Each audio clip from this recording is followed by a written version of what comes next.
बिस्मिल्लाहिर्रहमानिर्रहीम। आपके केमिस्ट्री का टीचर मोहम्मद जुल्फ़िकार। आज थर्ड लेक्चर के साथ हम मुखातिब हैं क्लास 10 के केमिस्ट्री के हवाले से। आपको पता है कि हम फेज़ चेंजेस पढ़ रहे थे। तो फेज़ चेंजेस में आज का हमारा जो मेन टॉपिक है वो है फ्रीजिंग।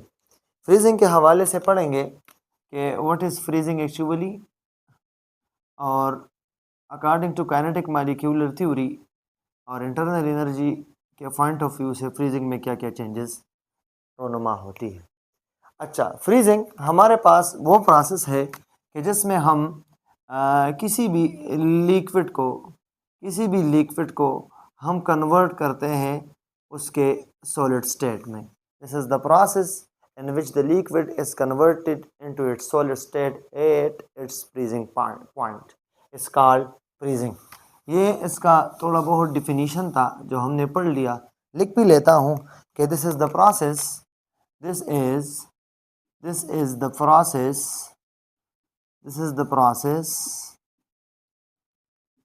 in which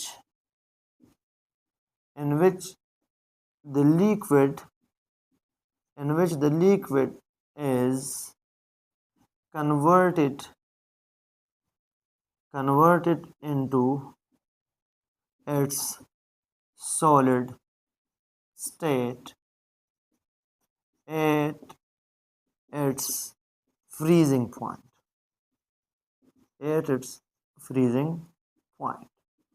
किसी भी लिक्विड को अगर हम उसको उसके सॉलिड स्टेट में कन्वर्ट करें तो उसको हम फ्रीजिंग पॉइंट कहेंगे, एट इट्स फ्रीजिंग पॉइंट। यानी हमारे पास इधर एक बच्चा है क्लास 10th का और उसने एक बीकर लिया हुआ है। उस बीकर में उसने वाटर लिया है लिक्विड स्टेट में, क्लियर। और इस लिक्विड स्टेट ऑफ वाटर को वो क्या कर लेता है, एक फ्रीज़र में रख लेता है, ठीक है। तो ये फ्रीज़र क्या करता है, फ्रीज़र का काम यही है कि वो टेम्परेचर को डिक्रीज़ करता है, क्लियर। अभी इस वाटर का टेम्परेचर डिक्रीज़ करते एक टाइम आ जाएगा कि ये वाटर जो लिक्विड स्टेट में था ये सॉलिड स्टेट में चला जाएगा। अब जिस टेम्परेचर पर ये लिक्विड H2O कन्वर्ट होगा सॉलिड H2O में, उस टेम्परेचर को और उस पॉइंट्स को हम कहेंगे क्या, फ्रीजिंग पॉइंट। और हमारे पास फ्रीजिंग पॉइंट H2O का है 0 डिग्री C। ये तो थोड़ा बहुत ओवरव्यू था, इंट्रोडक्शन था फ्रीजिंग पॉइंट का, यानी फ्रीजिंग प्रोसेस का। अच्छा, अब बेटा अगर हम देखें कि हमारे पास फ्रीजिंग के वक्त यानी असल में फेज चेंज जब होता है तो फेज चेंज यानी ड्यूरिंग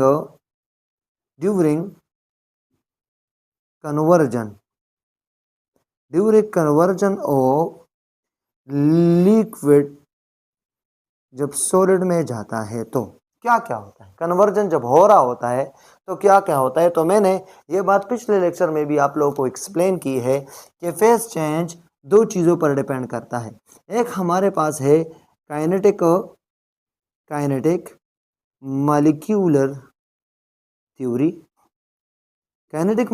थ्योरी के इंटरप्रिटेशंस, और दूसरी चीज़ हमारे पास जिसका दखल है वो है इंटरनल एनर्जी। इन दोनों को हम इकट्ठे पैरेलल वे में चलेंगे और सीखेंगे। ये बात भी प्रीवियस लेक्चर में आप लोगों को अंदाज़ा है आपके पास कि kinetic energy kinetic molecular theory हमें क्या कहता है फ्रीजिंग प्रोसेस के हवाले से। तो आप लोगों को पता भी है और मैंने प्रीवियस लेक्चर में एक्सप्लेन भी किया था कि काइनेटिक मॉलिक्यूलर थ्योरी हमारे पास हमें बताता है क्या, बिहेवियर ऑफ मॉलिक्यूल्स या atoms during phase change. Behaviour बताते हैं। बिहेवियर किस टर्म में बताता है बच्चों, बिहेवियर में ये बताता है in term of inter molecular attractive forces. Inter molecular attractive forces किस तरह होंगे, तो आप लोगों को पता है कि लिक्विड मॉलिक्यूल में ये लिक्विड मॉलिक्यूल एक दूसरे के करीब होते हैं और इनके दरमियान इंटर मालिक्यूलर अट्रैक्टिव फोर्सेस भी होते हैं। कौन से इंटर मालिक्यूलर अट्रैक्टिव फोर्सेस? हमारे पास H2O है, क्या है? H2O है। तो इनके दरमियान जब इंटर मालिक्यूलर अट्रैक्टिव फोर्सेस होंगे तो वो इन द फॉर्म ऑफ, आप लोगों को पता है, हाइड्रोजन बॉन्डिंग की शक्ल में होंगे। और आप लोगों को प्रीवियस लेक्चर से भी पता है, और ये नॉर्मली क्लास 9 में भी आप लोगों ने पढ़ा है कि हाइड्रोजन बॉन्डिंग का strength comparative to dipole dipole forces and London dispersion forces ज़्यादा होता है। अच्छा, अब यहाँ पर इंटर मालिक्यूलर फोर्सेस ज़्यादा है। और काइनेटिक मालिक्यूलर थ्योरी का एक इंटरप्रिटेशन ये भी है कि एटम्स ऑफ लिक्विड स्टेट ये क्या होते हैं? ये रैंडम मोशन में होते हैं। किस चीज़ में होते हैं? रैंडम मोशन में होते हैं। और यहाँ पर जब कन्वर्जन होगा, यानी आप लोगों के पास लिक्विड स्टेट जब कन्वर्ट हो रहा होता है बेटा, तो उस वक्त strength of inter molecular attractive forces और भी स्ट्रांग हो रहा होता है, यानी उसका स्ट्रेंथ और भी इंक्रीज हो रहा होता है। यानी मैं इंक्रीज का एक एरो लगाता हूं ताकि आपको पता चले, क्योंकि लिक्विड में मालिक्यूल एक दूसरे के करीब तो थे, मगर जब ये मालिक्यूल और इसका टेम्परेचर डाउन हो जाएगा, और टेम्परेचर डाउन हो जाएगा, तो आप लोगों के पास ये मालिक्यूल और करीब आ जाएंगे, और करीब आ जाएंगे, यहाँ तक के कि ये वो स्टेट ऑक्युपाई कर लेंगे जिस स्टेट का हमें इंतज़ार था। कौन सा स्टेट? यानी सॉलिड स्टेट। यहाँ पर ये कौन से में थे? ये लिक्विड स्टेट में थे। अच्छा, अब जो चीज़ समझने की है और पढ़ने की है, जिधर से हमारे एमसीक्यूज कवर होंगे और एग्जाम पॉइंट ऑफ व्यू से, वो ये कि आप लोगों के पास जो असल में इवेंट्स है, असल में क्या है? Events of freezing. फ्रीजिंग के क्या इवेंट्स हमारे पास रहनुमा होंगे? In term of what? In term of internal energy. हमारे पास फ्रीजिंग हो रहा होता है। जब फ्रीजिंग हो रहा है तो आपके पास सबसे पहले मालिक्यूल रैंडम मोशन, यानी मालिक्यूल्स की काइनेटिक एनर्जी है। क्लियर? मालिक्यूल्स की पोटेंशियल एनर्जी भी है। काइनेटिक एनर्जी मोशन से ताल्लुक़ रखता है, आप लोगों को पता है, this is the energy of a molecule due to its motion. दूसरी बात यह है कि पोटेंशियल एनर्जी यानी मालिक्यूल का पोजीशन भी है। अब क्या हो रहा है? आप लोगों के पास H2O लिक्विड जा रहा है किस चीज़ में? H2O सॉलिड में, यानी आइस में जा रहा है। जब आइस में जा रहा है तो ये बात अंडरस्टूड है, ये बात अंडरस्टूड है कि आप लोगों के पास एमसीक्यूज के लिए ये एक बात जहन नशीन कर ले कि फ्रीजिंग आप लोगों के पास एक्सोथर्मिक फेनोमेना है। कौन सा है? एक्सोथर्मिक फेनोमेना है। एक्सोथर्मिक फेनोमेना है। अच्छा, तो आप लोगों के पास kinetic energy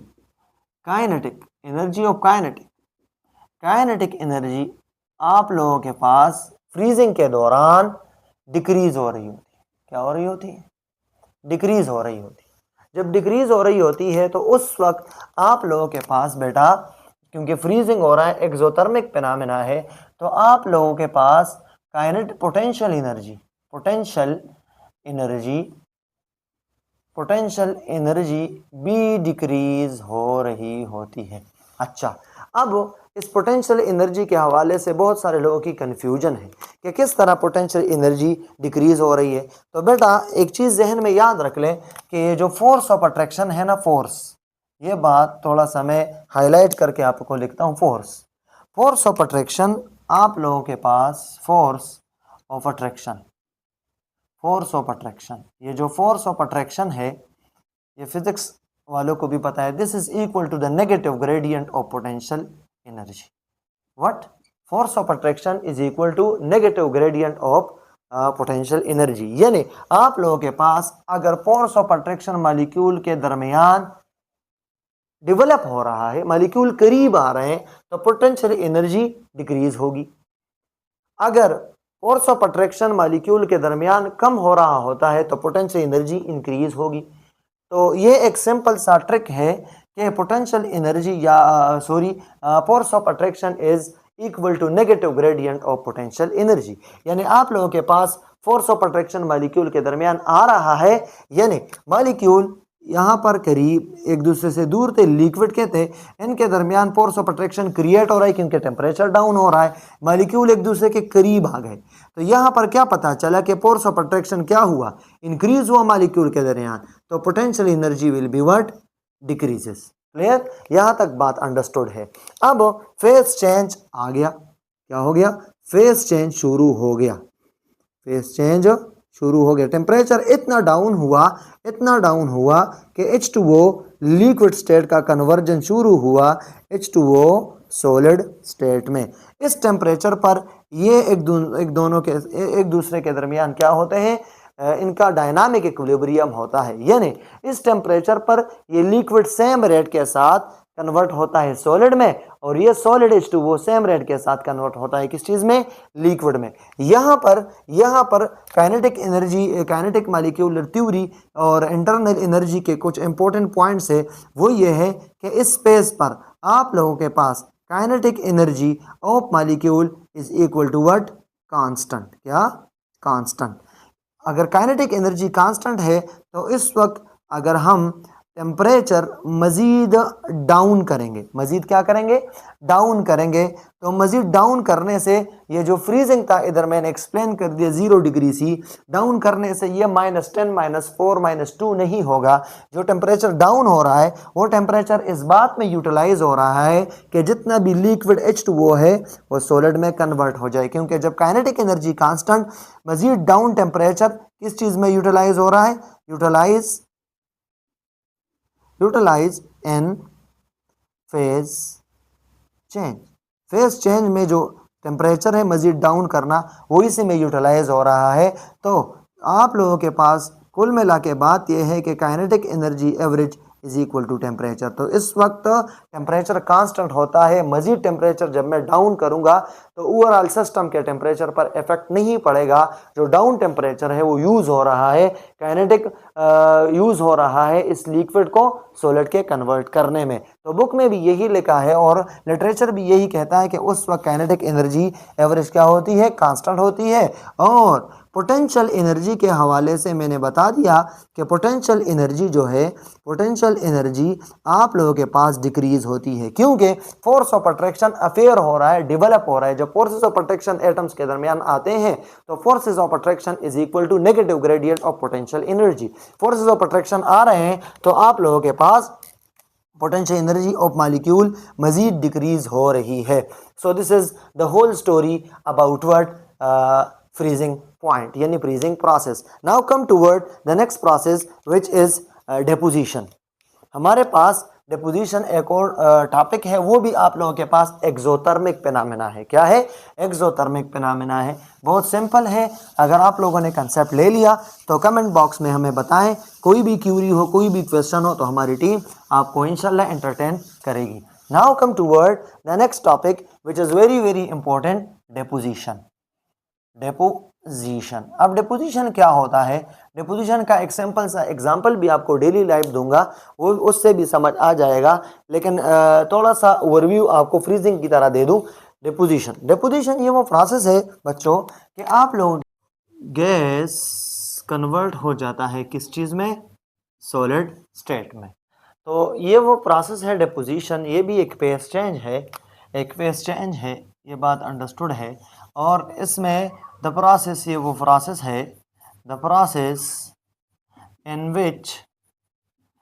which the gas is converted, the gas is converted into its solid state without passing from the liquid state at fixed temperature, at fixed temperature। तो ये वो प्रोसेस है बच्चों कि जिसमें आपके पास कोई भी गैस मॉलिक्यूल कन्वर्ट हो जाता है सॉलिड स्टेट में, उसके अपने सॉलिड स्टेट में एक फिक्स टेम्परेचर पर। इसको हम कहते हैं डेपोजिशन। आसान उर्दू के लफ्ज़ में इसको कहते हैं तह चढ़ाना। क्या, तह। ठीक है ना, मैं अगर इधर इधर लिखूं कि सरफेस फिनोमेना है ये, कि सरफेस के ऊपर एक लेयर बन जाता है, एक लेयर बन जाता है। ठीक है, अच्छा, ये एक सरफेस के ऊपर लेयर बन जाता है। इसका सिंपल सा एग्जांपल मैं अगर आपको डेली लाइफ एग्जांपल में दे दूं तो exhaust, exhaust from car engines, car engines का एग्जॉस्ट जो होता है, जैसे कि मेरे पास इधर एक खूबसूरत सा कार है। ठीक है, ठीक है, अच्छा, इस कार के इंजन के से इस साइलेंसर के थ्रू धुआं निकलता है। ठीक हो गया।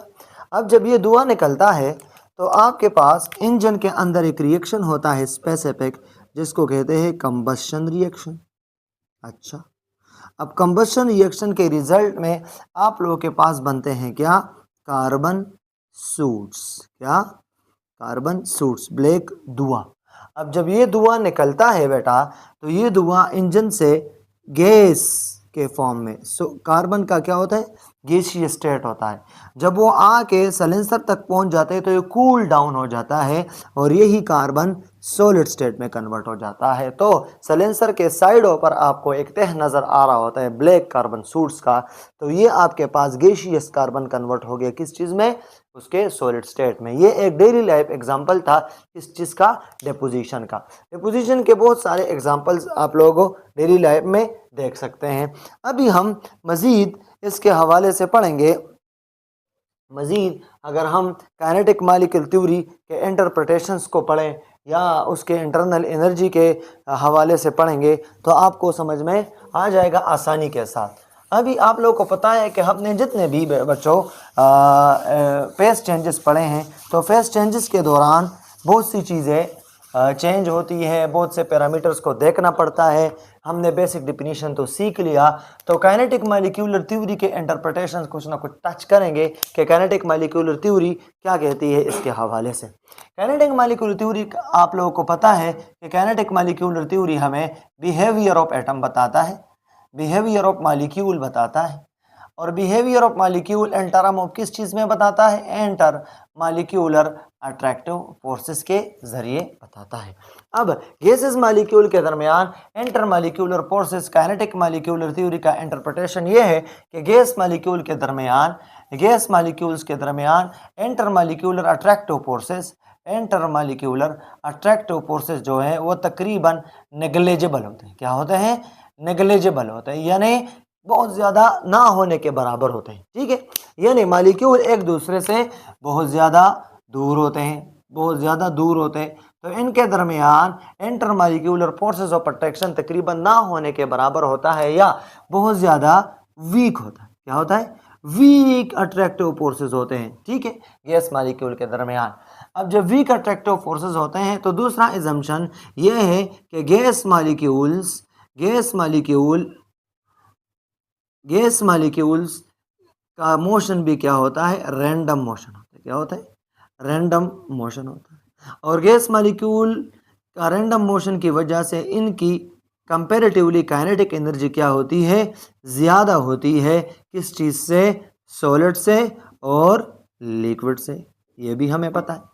ठीक है, अगर काइनेटिक एनर्जी ज़्यादा है तो गैस मॉलिक्यूल की पोटेंशियल एनर्जी भी ज़्यादा है, पोटेंशियल एनर्जी भी क्या है, ज़्यादा है। अब मैंने आपको प्रीवियस प्रोसेस में यानी फ्रीजिंग में भी ये बात बताई थी कि पोटेंशियल एनर्जी का ज़्यादा होना कम होना, इसमें कंफ्यूज होने की बिल्कुल ज़रूरत नहीं है। मैंने आपको एक रिलेशन बताया था कि forces of attraction is equal to negative gradient of potential energy. Clear, अगर फोर्सेस ऑफ अट्रैक्शन स्ट्रांग होंगे तो पोटेंशियल एनर्जी कम होगी, और अगर आप लोगों के पास फोर्सेस ऑफ अट्रैक्शन वीक होंगे तो पोटेंशियल एनर्जी ज़्यादा होगी। तो गैस में देखें, गैस में मैंने बताया कि आप लोगों के पास इंटर मॉलिक्यूलर अट्रैक्टिव फोर्सेस इंतहाई वीक, जब वीक है तो ये चीज़ अगर कम होगी बेटा तो आप लोगों के पास पर पोटेंशियल एनर्जी क्या होगी, ज़्यादा होगी। ठीक है, ये एक सिंपल सा ट्रिक है यहाँ पर पोटेंशियल एनर्जी के इंक्रीजिंग का और डिक्रीजिंग का। तो यहाँ तक तो काइनेटिक मॉलिक्यूलर थ्योरी हमें बताता है। नेक्स्ट बेटा, अगर हम देखें इवेंट्स ड्यूरिंग फेज चेंज और उसके इंटरनल एनर्जी पर क्या इफेक्ट पड़ता है, उस चीज़ को थोड़ा सा देखते हैं ताकि हमें आसानी हो चीज़ों को समझने में और सिंक्रोनाइज करने में। अच्छा, अब आप लोगों को पता है कि आप लोगों के पास क्या है, इवेंट्स क्या होते हैं ड्यूरिंग फेज चेंज। अगर इन इवेंट्स को देखें तो बात समझ में आसानी से आ जाएगी। आप लोगों को मैंने ये बताया था कि अगर आप लोगों के पास एक गैस है और वो कन्वर्ट होता है क्या है, सॉलिड में, उस डिपोजिशन टेम्परेचर पर, ठीक है। तो आप लोगों को तो काइनेटिक मॉलिक्यूलर थ्योरी से पता चला कि मॉलिक्यूल की बिहेवियर क्या है, ठीक है। अब इंटरनल एनर्जी के हवाले से थोड़ा बहुत पढ़ेंगे। हमारे पास इंटरनल एनर्जी आप लोगों को पता है, इंटरनल एनर्जी लाए करता है दो चीज़ों पर। एक आपके पास डिपेंड ये करता है काइनेटिक एनर्जी ऑफ मॉलिक्यूल, दूसरा आप लोगों के पास ये डिपेंड करता है किस चीज़ पर, पोटेंशियल एनर्जी ऑफ मॉलिक्यूल्स पर। अच्छा, अब फेज चेंज हो रहा है, ठीक है। क्या हो रहा है, फेज चेंज हो रहा है। कौन सा फेज चेंज, आप लोगों के पास एक कार्बन डाइऑक्साइड जो सॉलिड स्टेट में था, किस चीज़ में था, सॉलिड स्टेट में था, ये कन्वर्ट हो रहा है कार्बन डाइऑक्साइड के ये गैसीय स्टेट में था और ये सॉलिड स्टेट में जा रहा है, ठीक है। या इसका हमने सब्लिमेशन में भी एग्जांपल पढ़ा था। तो ये carbon dioxide direct convert solid state से, गैसीय स्टेट से सॉलिड स्टेट में जा रहा है। और एक और एग्जांपल भी मैंने आपको बताया कि आप लोगों के पास कार्बन जो सूट्स निकलते हैं इंजन से, गैसीय स्टेट में होते हैं, वो कन्वर्ट हो जाता है किस चीज़ में, कार्बन सॉलिड स्टेट में। तो ये बात अंडरस्टूड थी कि इधर कार्बन के मॉलिक्यूल एक दूसरे से इंतहाई दूर, ये 4 मॉलिक्यूल मैं कंसिडर करता हूँ, कार्बन के एटम, सॉरी, ठीक है। अब जब हमारे पास कन्वर्जन हो रहा है तो ये मैंने बताया था आप लोगों के पास कि ये एक कूलिंग फिनोमेना है। क्या है, कूलिंग के फिनोमेना है। जब कूलिंग फिनोमेना है तो कूलिंग फिनोमेना के दौरान यानी यहाँ पर आप लोगों के पास टेम्परेचर डिक्रीज होगी।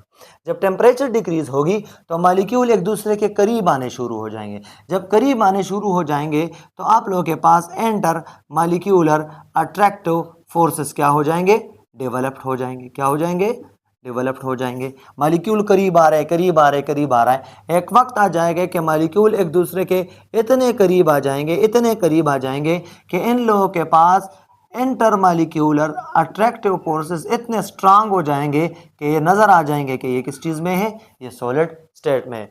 अभी इस वक्त जब टेम्परेचर डाउन हो रहा था, इंटर मॉलिक्यूलर फोर्सेस डेवलप्ड हो गए, एटम्स एक दूसरे के करीब आ गए, कन्वर्जन शुरू हुआ किस चीज़, सॉलिड से गैसियस से सॉलिड में। तो उस वक्त बेटा आप लोगों के बात जहन में ये बात जहन नशीन होनी चाहिए कि इस वक्त आप लोगों के पास एनर्जी ऑफ काइनेटिक एवरेज, ठीक है, ये उस वक्त जब हो रहा होता है तो आपके पास क्या होता है, ये कांस्टेंट होता है। क्या होता है, कांस्टेंट।